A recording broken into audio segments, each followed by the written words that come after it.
Hello दोस्तों, हम CDP के बारे में पढ़ाते हैं और CTET. CDP CTET paper 1 paper 2 का दोस्तों ये पेडागोजी का क्लास है। दोस्तों जितने भी दोस्त सीटेट की तैयारी करते हैं मार्केट जाइए और किरण पब्लिकेशन का बुक लेकर आइए। सीटेट बुक जो साइंस के होंगे वह साइंस वाला लीजिएगा। जो स्टूडेंट 1 to 5 का एग्ज़ाम दीजिएगा 1 to 5 का बुक लेकर आइएगा और सीटेट एग्ज़ाम दीजिएगा और टेस्ट मारिएगा, देखिएगा कि हम कितना मार्क ले पाते हैं। दोस्तों आप लोग टेस्ट ज़रूर दीजिए दोस्तों। तो हम लोग पढ़ते हैं 16 नंबर दोस्तों प्रश्न होगा और आज का जो दोस्तों क्लास है ये 9 नंबर का क्लास होगा दोस्तों। तो इतना समझ गए होंगे दोस्तों। तो आज का पहला प्रश्न है अर्थात 16 नंबर का स्वलीनता। स्वलीनता में क्या होता है? बच्चे जब खुद में लीन रहते हैं, बिजी रहते हैं, विकार से जूझने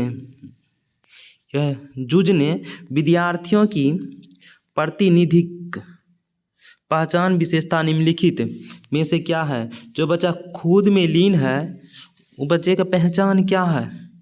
क्या पहचान है ऐसे बच्चे का? तो पढ़ते हैं उच्च रूप से विकसित सामाजिक कौशल।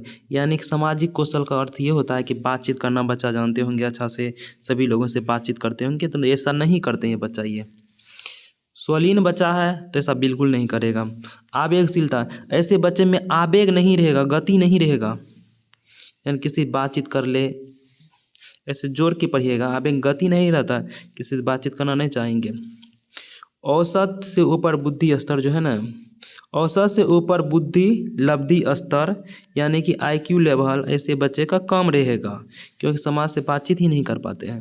तो इसका राइट आंसर 3 नंबर सही हो जाएंगे। अवरुद्ध संप्रेषण कौशल यानी कि ऐसे बच्चे बातचीत किसी से भी नहीं करते हैं। तो दोस्तों समझ गए होंगे। नेक्स्ट प्रश्न पढ़ते हैं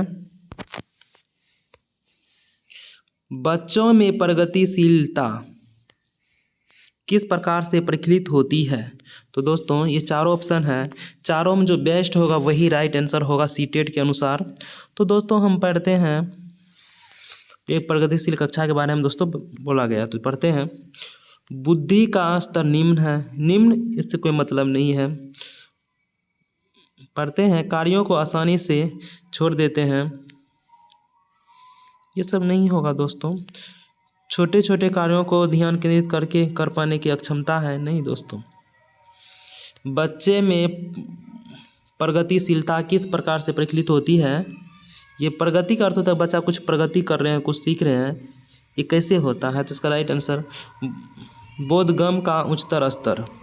बोधगम्य का उच्चतर स्तर यानी कि बच्चा को जो हम पढ़ाएंगे ना उसका एक लेवल ऊपर करके पढ़ाएंगे, एक लेवल ऊपर करके। अगर बच्चा मान लीजिए ये फर्स्ट पे है तो 2 के लेवल में पढ़ाएंगे ताकि यहाँ बच्चा 2 पे आए।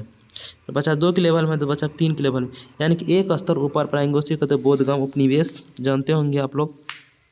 एक स्तर जब बच्चे को ऊपर पढ़ाते हैं, एक स्तर ऊपर। अगर बच्चा 3 पे है उसके 4 के लेवल की चीज़ पढ़ाएंगे। अगर बच्चा 4 पे है तो उसके 5 के लेवल की चीज़ पढ़ाएंगे। यानी कि बच्चा जितना जानते हैं उससे थोड़ा सा अधिक जानकारी देंगे। तो इसका राइट आंसर 2 नंबर के साथ लॉक हो जाएंगे। नेक्स्ट प्रश्न है विद्यार्थी को किस पर बल देना चाहिए? विद्यालयों को किस पर बल देना चाहिए दोस्तों?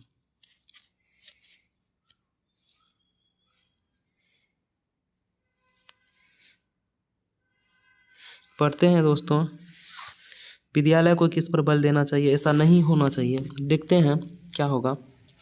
सीखी गई सामग्री को जो कहते कह दे।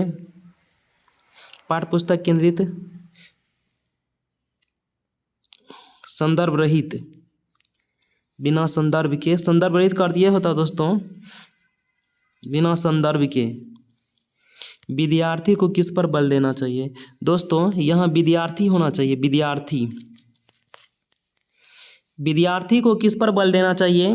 देखिए संदर्भ रहित का अर्थ ये हुआ बिना संदर्भ के।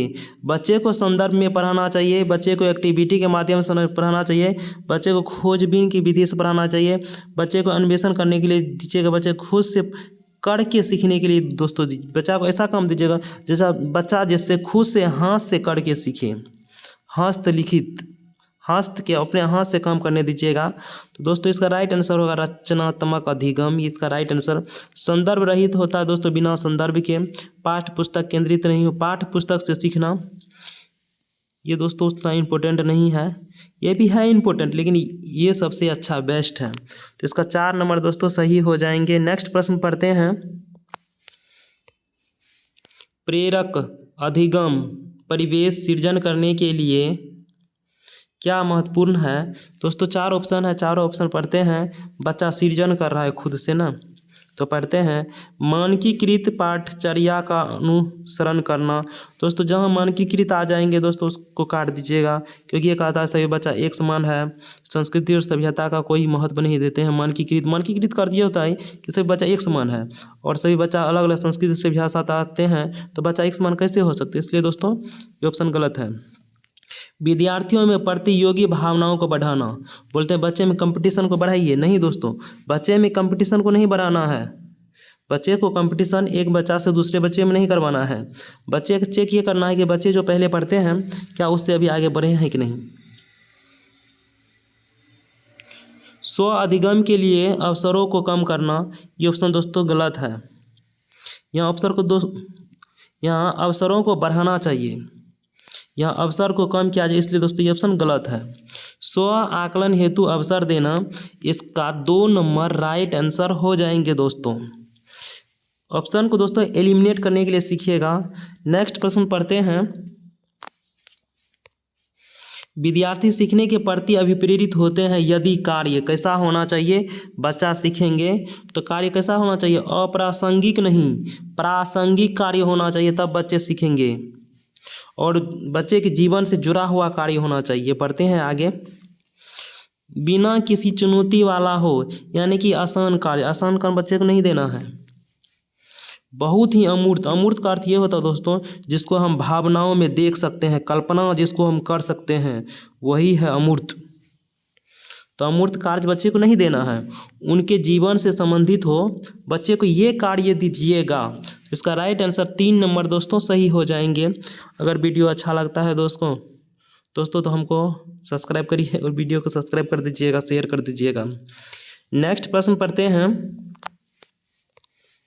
21 नंबर प्रश्न है, विद्यार्थियों की अधिगम को सहज सुगम बनाने के लिए अध्यापक को क्या करना चाहिए? तो पढ़ते हैं दोस्तों, 4 ऑप्शन है, चारों में जो बेस्ट होगा वही राइट आंसर हो जाएंगे। तो पहला ऑप्शन है विद्यार्थियों के पूर्व ज्ञान की अनदेखी करनी चाहिए। नहीं दोस्तों, बच्चे को आप जब भी पढ़ाइएगा तो पूर्व ज्ञान से जोड़ के पढ़ाइएगा ताकि बच्चा सीखे। तो अनदेखा दोस्तों नहीं करना, उसको सम्मान देना है, आदर करना, इसलिए ऑप्शन गलत है। वाक्य विन्यास और संरचना स्पष्ट नहीं करनी चाहिए, ये दोस्तों हम लोग को करना है, ये बोल नहीं करना चाहिए, ऑप्शन दोस्तों गलत है। अधिगम के अतिसामान्यीकरण और नीरसता को कम करना चाहिए। नेक्स्ट पढ़ते हैं, विषय से संबंधित शब्द जाल के प्रयोग से बचना चाहिए। ये सब दोस्तों नहीं हो सकता है, इसका राइट आंसर 3 नंबर के साथ लॉक होना चाहिए, बचना नहीं है। अधिगम के अति सामान्यीकरण और निरस्ता को कम करना चाहिए, इसका राइट आंसर 3 नंबर के साथ लॉक हो जाएंगे दोस्तों। नेक्स्ट प्रश्न पढ़ते हैं। 22 नंबर प्रश्न है, निम्नलिखित में से किसके द्वारा अधिगम को बाधा उत्पन्न होती है? बाधा अगर तो दोस्तों क्वेश्चन निगेटिव है, तो हम लोग को क्या नहीं करना है बच्चे को पढ़ाते टाइम पे, तो क्या नहीं करना है? 4 ऑप्शन है, चारों में देखते हैं कौन सा ऑप्शन दोस्तों सबसे ज़्यादा बेस्ट है। पढ़ते हैं, पहले पढ़ाए गए विषय से ज्ञान को संबंधित करना, ये बिल्कुल सही बात है, हम लोग को ऐसा ही पढ़ाना है। विद्यालय संस्कृति से विमुखता का अभाव। नेक्स्ट प्रश्न पढ़ते हैं, बहुसंवेदी उपागम का क्रियान्वयन। पढ़ते हैं नेक्स्ट, संरचनावाद पर आधारित शिक्षण शास्त्रीय का परिविधि। इसमें दोस्तों बाधा किस में आएंगे? बच्चे को बाधा उत्पन्न किस में होगा? इसमें दोस्तों बच्चे को बाधा उत्पन्न नहीं होगा। विद्यालय संस्कृति से विमुखता का भाव, दोस्तों ये गलत है दोस्तों, विमुखता का भाव बहुसंवेदी क्रियान्वयन और संरचनावाद और विमुक्ता, ये दोस्तों सही है, ये भी दोस्तों सही है। यहाँ पर इसका 2 नंबर दोस्तों राइट आंसर हो जाएंगे। विद्यालय संस्कृति से विमुक्ता का भाव, ये दोस्तों गलत बात है, विमुक्ता का भाव नहीं होना चाहिए, सम्मुखता का भाव होना चाहिए। इसलिए दोस्तों ये गलत है और गलत के भाई गलत ही राइट आंसर हो जाएंगे। नेक्स्ट पढ़ते हैं दोस्तों, वही क्वेश्चन है दोस्तों, समझिए इसका गलत है दोस्तों 3 नंबर। विद्यालय संस्कृति से विमुक्ता का भाव, हम लोग विमुक्ता का भाव, ये जो है दोस्तों विमुक्ता है लिखा, इसलिए दोस्तों ये ऑप्शन गलत है, गलत के भाई गलत है। संरचनावाद का अर्थ होता है बच्चे जब खुद से संरचना करते हैं, बनाते हैं। पर आधारित शिक्षण शास्त्रीय पर विधियाँ, ये सही बात है, हमको ऐसा ही करना है। बहुसंवेदी उपागम का क्रियान्वयन, ये भी सही बात है। अब पहले पढ़ाए गए ज्ञान से, पहले पढ़ाए गए विषय से ज्ञान को संबंधित करना, ये भी बिल्कुल सही है, ये भी सही, ये भी सही, गलत है ये, तो गलत का भाई गलत आंसर राइट हो जाएंगे। नेक्स्ट प्रश्न पढ़ते हैं, प्रगतिशील शिक्षा में डैश है, पढ़ते हैं। सीखने का स्वरूप सामाजिक होता है, ये बिल्कुल सही बात है। प्रगतिशील शिक्षा में पाठ्य पुस्तक सीखने का एकमात्र स्रोत है, एकमात्र स्रोत नहीं है, बहुत जगह से हम लोग पढ़ने के लिए सीख सकते हैं, एकमात्र स्रोत नहीं है पढ़ने के लिए पाठ्य पुस्तक। दुनिया में बहुत ऐसे चीज़ है जिससे हम लोग सीख सकते हैं। बैठने की व्यवस्था पूरी तरह से तय है, नहीं दोस्तों, बैठने की व्यवस्था हम पूरी तरह से तय नहीं करना, उसमें फ्लेक्सिबल लाना है, फ्लेक्सिबल लचीलापन लाना है, यानी कि कुछ छूट बच्चे को देना है बस। नेक्स्ट पढ़ते हैं हम, संरचनावाद पर आधारित शिक्षण शास्त्र पर भी, ये दोस्तों सही बात है। तो हम लोग को कैसा होना चाहिए, इसका राइट आंसर 1 नंबर के साथ दोस्तों लॉक हो जाएगा। नेक्स्ट प्रश्न पढ़ते हैं, राष्ट्रीय शिक्षा नीति 2020 के अनुसार मूल्यांकन का उद्देश्य किसी की जानकारी देता है, किसकी जानकारी देता है। राष्ट्रीय शिक्षा नीति 2020 के अनुसार मूल्यांकन का उद्देश्य किसकी जानकारी देता है, ऐसा होना चाहिए, किसकी जानकारी देता है। तो दोस्तों पढ़ते हैं, 4 ऑप्शन है दोस्तों, देखते हैं चारों में बेस्ट कौन सा ऑप्शन है दोस्तों। विद्यार्थियों को कक्षा में व कक्षा के बाहर कैसे सहायता की जा सकती है, पढ़ते हैं। नेक्स्ट, विद्यार्थी का उसके सहपाठी की तुलना में प्रदर्शन, कभी भी एक बच्चा को दूसरे बच्चा से तुलना नहीं करना है, कभी मत कीजिएगा, इसलिए ऑप्शन ये गलत हो जाएंगे। विद्यार्थी के सीखने में कमियों व अभाव की उसकी असफलता की पुष्टि पहचान की जा सकती है, हमको दोस्तों ये सबसे कोई मतलब नहीं है।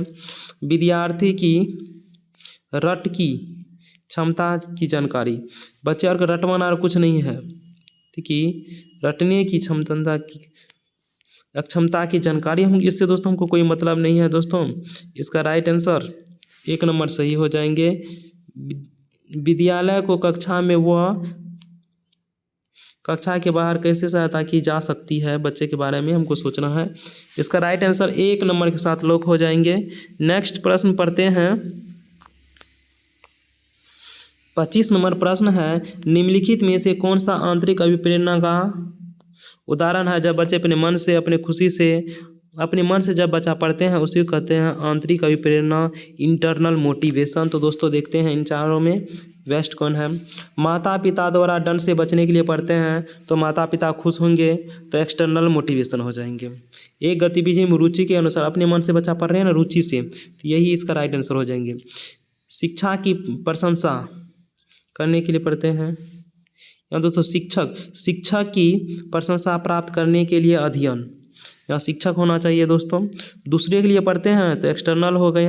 और मार्क, ग्रेड, अंक प्रतियोगिता के लिए जब भी बच्चा पढ़ेगा तो एक्सटर्नल मोटिवेशन अंतर्गत क्या आते हैं, वह अभिप्रेरणा के अंतर्गत। जब रुचि, उत्साह, लगन, खुशी से जब बच्चा पढ़ेगा तो होगी आंतरिक अभिप्रेरणा। इसका राइट आंसर 2 नंबर के साथ लॉक हो जाएंगे दोस्तों। नेक्स्ट प्रश्न पढ़ते हैं, किसी व्यक्ति की आनुवंशिकता से संबंधित कारक और पर्यावरण परिवेश से संबंधित स्रोत है, तो दोस्तों चारों ऑप्शन है दोस्तों, चारों ऑप्शन को पढ़िएगा। का विकास पर कोई प्रभाव नहीं पड़ता है, ये बोल रहा पर्यावरण अनुवांशिकी का विकास पर कोई प्रभाव नहीं पड़ता। ऐसा सच में है? नहीं, इसलिए ऑप्शन गलत है। एक जटिल तरीके की परस्परता द्वारा विकास विकास को रूप देते हैं। चलिए आगे पढ़ते हैं। विकास पर बहुत ही कम प्रभाव डालता है, इसको गलत कर दीजिए। सभी पारस्परिकता नहीं कर सकते और न ही विकास को प्रभावित कर सकते, ये भी दोस्तों ऑप्शन गलत है। बोलते हैं विकास को प्रभावित नहीं करते हैं अनुवांशिकता। जैसे आप लोग गौ समाज में देखते होंगे, लोग बोलते हैं देख रहे हैं ये लड़का जो सोचता है सिर्फ अपने पापा के जैसे ही सोचते हैं, देख रहे हैं इसका जैसा आँख है ना सेम ऐसे ही इसके पिता का भी आँख है, तो उसी कहते हैं अनुवांशिकता। देख रहे हो मोहन को, मोहन का जो है ना हाइट उसके हाइट सिर्फ पापा के हाइट पे गया है। जो गुण पीढ़ी दर पीढ़ी आते हैं उसी को कहते हैं अनुवांशिकता। और वो किस पे निर्भर करते हैं? इसका राइट आंसर 2 नंबर सही हो जाएंगे। एक जटिल तरीके की पारस्परिकता द्वारा विकास को रूप देते हैं। विकास का क्या देते हैं? रूप देते हैं। पर्यावरण का अर्थ ये होता है दोस्तों, जहाँ मेरा घर है वहाँ के पेड़ पौधे और वहाँ के माहौल, विद्यालय, सब कुछ पर्यावरण के अंतर्गत आ जाते हैं। इसका राइट आंसर 2 नंबर के साथ लॉक हो जाएंगे। दोस्तों नेक्स्ट प्रश्न पढ़ते हैं। जीन पियाजे के अनुसार मस्तिष्क में ज्ञान की व्यवस्थित संरचना क्या कहलाते हैं? जो दोस्तों ज्ञान है जिसमें ज्ञान रहते हैं, जैसे हम लोग बचपन में पेड़ पर चढ़ते थे, बचपन में खेलते थे हम लोग, बचपन में हम लोग स्कूल जाते थे, बचपन में हम लोग बहुत काम करते थे बचपन में, तो किस में ऐड है? सब है स्कीमा में ऐड। बचपन में हम लोग अनेक जगह घूमते रहते थे, इधर उधर जाते थे, सब कुछ स्कीमा में ऐड है, अभी ध्यान में है, उसी का स्कीमा में ऐड है। इसका 3 नंबर राइट आंसर हो जाएंगे। नेक्स्ट प्रश्न पढ़ते हैं। बुद्धि लब्धि को ही IQ कहते हैं, उसका चेक किया जाता है। परीक्षण की आलोचना करने का आधार क्या है? बुद्धि लब्धि के लोग है ना आलोचना करते हैं, यानी कि उसका विरोध करते हैं। बुद्धि लब्धि का क्यों करते हैं? चारों ऑप्शन है, इसके अनुसार जानेंगे। पक्षपाती मापदंड है, आगे पढ़ते हैं। गुणात्मक आकलन का प्रयोग है, आगे पढ़ते हैं। सांस्कृतिक संवेदनशीलता को ध्यान में रखना, बच्चे के सामाजिक परिप्रेक्ष्य को शामिल करना। देखिए बुद्धि लब्धि जो है ना बच्चे के सामाजिक परिप्रेक्ष्य को शामिल नहीं कर पाते हैं, इसलिए बुद्धि लब्धि का विरोध किए जाते हैं। सांस्कृतिक संवेदनशीलता को ध्यान में रखना, इसका दोस्तों राइट आंसर मेरे ख्याल से 3 नंबर सही होगा। सांस्कृतिक संवेदनशीलता को ध्यान में रखना, और ये नहीं रख पाते हैं दोस्तों। इसका राइट आंसर 3 नंबर के साथ दोस्तों लॉक हो जाएंगे। ये इसका राइट। बुद्धि लब्धि का लोग आलोचना करते हैं, विरोध करते हैं, क्योंकि ये सांस्कृतिक जो है वहाँ विकास होता है उसको दोस्तों ये अपने में ऐड नहीं करते हैं। ये एक तरह का पक्षपाती मापदंड है, इसलिए लोग इसका विरोध करते हैं। इसका 3 नंबर राइट आंसर हो जाएंगे। नेक्स्ट प्रश्न को पढ़ते हैं। लेव वाइगोस्की के अनुसार भाषा लेव वाइगोस्की जब आएंगे दोस्तों प्रश्न, तो समाज को याद रख लीजिएगा, परिवार को याद रख लीजिएगा, भाषा को याद रख लीजिएगा। सामाजिक, सांस्कृतिक और भाषा, 3 चीज़ को याद रखिएगा, और लेव वाइगोस्की कभी भी आपका प्रश्न गलत नहीं होंगे। चिंतन में बाधक है, भाषा के बारे में बोल रहा है, नहीं। चिंतन को सुसाधित करते हैं, आगे बढ़ते हैं। चिंतन को सुसाध करने में कोई भूमिका नहीं निभाते दोस्तों, ये गलत है। का चिंतन पर बहुत कम प्रभाव पड़ता है, ये भी गलत है। इसका राइट आंसर 2 नंबर के साथ दोस्तों लॉक हो जाएंगे। नेक्स्ट प्रश्न पढ़ते हैं। कक्षा में विविधता अध्यापन अधिगम प्रक्रिया में डैश है दोस्तों, इसमें देखते हैं दोस्तों इसमें सबसे बेस्ट आंसर कौन होगा। कक्षा में विविधता का दोस्तों ये होता है बच्चा अलग अलग संस्कृति और सभ्यता से आते हैं, उसी के बारे में दोस्तों जानते हैं। अलग इसलिए बोल रहे बच्चा अलग अलग आते हैं ना, वो समस्या है कि क्या है इसके बारे में पूछ रहे हैं। समस्या है नहीं, बच्चा विविध प्रकार के अलग अलग संस्कृति और सभ्यता से आते हैं, तो बच्चा आपस में मिलेंगे तो बच्चे में विकास आएगा। ये बाधक नहीं है, ये रुकावट भी नहीं है, ये बाधा भी नहीं। इसका राइट आंसर ये संसाधन का काम करेंगे।